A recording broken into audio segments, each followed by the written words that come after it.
ಆತ್ಮೀಯ ಸ್ನೇಹಿತರೆ, ನಿಮ್ಮದೇ ಆಗಿರುವಂಥ ಯೂಟ್ಯೂಬ್ ಚಾನಲ್ MS ಕ್ರಿಯೇಷನ್ಸ್ಗೆ ಆತ್ಮೀಯವಾದ ಸ್ವಾಗತ. ಇವತ್ತು ನಾವು ಪಾಠ ಆಧಾರಿತ ಮೌಲ್ಯಾಂಕನ LBA 2025-26 ತರಗತಿ 7 ವಿಷಯ ಪ್ರಥಮ ಭಾಷೆ ಕನ್ನಡ ಗದ್ಯಪಾಠ 1 ಪುಟ್ಟಜ್ಜಿ ಪುಟ್ಟಜ್ಜಿ ಕತೆ ಹೇಳು ಮರುಸಿಂಚನ 1 ಅನಿಸಿಕೆ ಒಟ್ಟು ಅಂಕಗಳು 25 ಸಮಯ 1 ಗಂಟೆ ಮಾದರಿ ಉತ್ತರ ಪತ್ರಿಕೆ ನೋಡುವಂಥದ್ದು. ಭಾಗ 1 ಪಠ್ಯ ವಿಭಾಗ.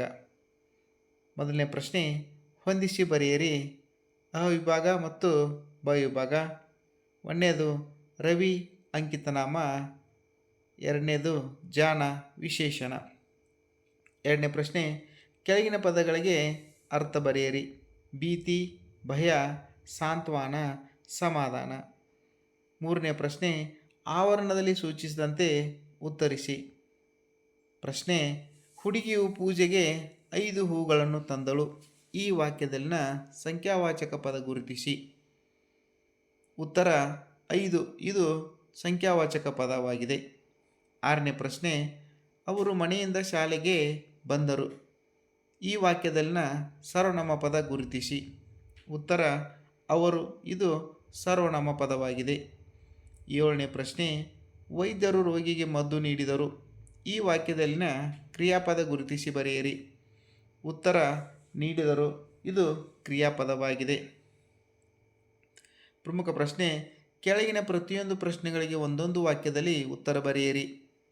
ಪ್ರಶ್ನೆ 8, ಪುಟ್ಟಜ್ಜಿ ಹೇಳಿದ ತರಾವರಿ ಕಥೆಗಳನ್ನು ಹೆಸರಿಸಿ. ಉತ್ತರ ತಮಾಷೆ ಕತೆ, ಪುಟಾಣಿ ಕತೆ, ಹಾಡ್ಗತೆ ಮುಂತಾದವು. 9ನೇ ಪ್ರಶ್ನೆ, ಯುವಕ ಯಾರನ್ನು ಬಿಟ್ಟು ಕೊಡಲಾರೆ ಎಂದು ಹೇಳಿದ. ಉತ್ತರ ಯುವಕ ಜಿಂಕೆಯನ್ನು ಬಿಟ್ಟು ಕೊಡಲಾರೆ ಎಂದು ಹೇಳಿದ. 10ನೇ ಪ್ರಶ್ನೆ, ಜಿಂಕೆಯು ಕುತ್ತಿಗೆಯಲ್ಲಿ ಏನಿತ್ತು. ಉತ್ತರ ಜಿಂಕೆಯ ಕುತ್ತಿಗೆಯಲ್ಲಿ ಗೆಜ್ಜೆ ಇತ್ತು. ಪ್ರಮುಖ ಪ್ರಶ್ನೆ, ಕೆಳಗಿನ ಪ್ರಶ್ನೆಗಳಿಗೆ 2-3 ವಾಕ್ಯಗಳಲ್ಲಿ ಉತ್ತರ ಬರೆಯಿರಿ. 8ನೇ ಪ್ರಶ್ನೆ, ಯುವಕ ಕಾಡಿನಲ್ಲಿ ಹೇಗೆ ಮನೆ ನಿರ್ಮಿಸಿದನು. ಉತ್ತರ ಬೆಳೆದ ಕಾಡನ್ನು ಕತ್ತರಿಸಿ ಮನೆ ಕಟ್ಟಿದ. ಮನೆಯ ಮುಂದೆ ತೋಟ ಮಾಡಿ ತನಗೆ ಏನು ಬೇಕು ಅದನ್ನು ಬೆಳೆದುಕೊಂಡು ಅಲ್ಲಿಯೇ ಉಳಿದ.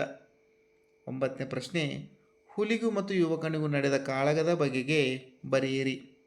ಉತ್ತರ ಹುಲಿಯು ಯುವಕನನ್ನು ಸಿಕ್ಕಲಿ ಕಚ್ಚಿತು, ಗಾಯ ಮಾಡಿತು.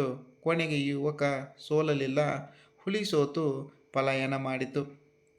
10ನೇ ಪ್ರಶ್ನೆ, ಡಿಸೋಜ ಅವರ ಯಾವುದಾದರೂ 2 ಕೃತಿಗಳನ್ನು ಹೆಸರಿಸಿ. ಉತ್ತರ ಕಾಡಿನ ಬೆಂಕಿ, ದ್ವೀಪ, ಬಳುವಳಿ, ಮುಳುಗಡೆಯ ಊರಿಗೆ ಬಂದವರು. ಇವು ಡಾಕ್ಟರ್ ನಾಬರ್ಟ್ ಡಿಸೋಜ ಅವರು ಬರೆದಿರುವ ಕೃತಿಗಳು. ಪ್ರಮುಖ ಪ್ರಶ್ನೆ, ಕೊಟ್ಟಿರುವ ಪ್ರಶ್ನೆಗೆ ಉತ್ತರ ಬರೆಯಿರಿ. ಪ್ರಶ್ನೆ, ಯುವಕ ಮತ್ತು ಕಾಡು ಪ್ರಾಣಿಗಳ ಒಡನಾಟ ಹೇಗಿತ್ತು. ಉತ್ತರ ಯುವಕನು ಕಾಡು ಪ್ರಾಣಿಗಳ ಸುದ್ದಿಗೆ ಹೋಗುತ್ತಿರಲಿಲ್ಲ, ಅವು ಇವನ ಸುದ್ದಿಗೆ ಬರುತ್ತಿರಲಿಲ್ಲ. ಇಬ್ಬರು ಅವರವರ ಪಾಡಿಗೆ ಸುಖವಾಗಿದ್ದರು. ಯುವಕನ ಮನೆ ಹತ್ತಿರವೇ ಪ್ರಾಣಿ ಗಿಂಡಿ ಇತ್ತು. ಅಲ್ಲಿಗೆ ಕಾಡು ಪ್ರಾಣಿಗಳು ಬಂದು ನೀರು ಕುಡಿದು ಹೋಗುವಷ್ಟು ನಿರ್ಭಯವಾದ ವಾತಾವರಣವಿತ್ತು. ಇನ್ನು ಭಾಗ 2 ಮರುಸಿಂಚನ ವಿಭಾಗ 1 ಅನಿಸಿಕೆ. ಪ್ರಮುಖ ಪ್ರಶ್ನೆ, ಕೆಳಗಿನ ಪ್ರಶ್ನೆಗಳಿಗೆ ಉತ್ತರಿಸಿ.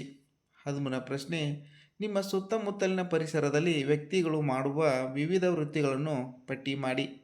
ಉತ್ತರ ಬಡಗಿ, ಕುಂಬಾರ, ಕಮ್ಮಾರ, ದರ್ಜಿ, ರೈತ, ಶಿಕ್ಷಕ ಮುಂತಾದವು. 14ನೇ ಪ್ರಶ್ನೆ, ನಿಮಗಿಷ್ಟವಾದ ವೃತ್ತಿ ಯಾವುದು, ಏಕೆ. ಉತ್ತರ ನನಗೆ ಇಷ್ಟವಾದ ವೃತ್ತಿ ಶಿಕ್ಷಕ, ಏಕೆಂದರೆ ಮಕ್ಕಳಲ್ಲಿ ಹೊಸತನ ಮೂಡಿಸುವುದು, ಗೌರವಯುತವಾದ ಸ್ಥಾನ, ಭಾವಿ ಪ್ರಜೆಗಳನ್ನು ತಯಾರು ಮಾಡುವ ಹುದ್ದೆಯಾಗಿದೆ.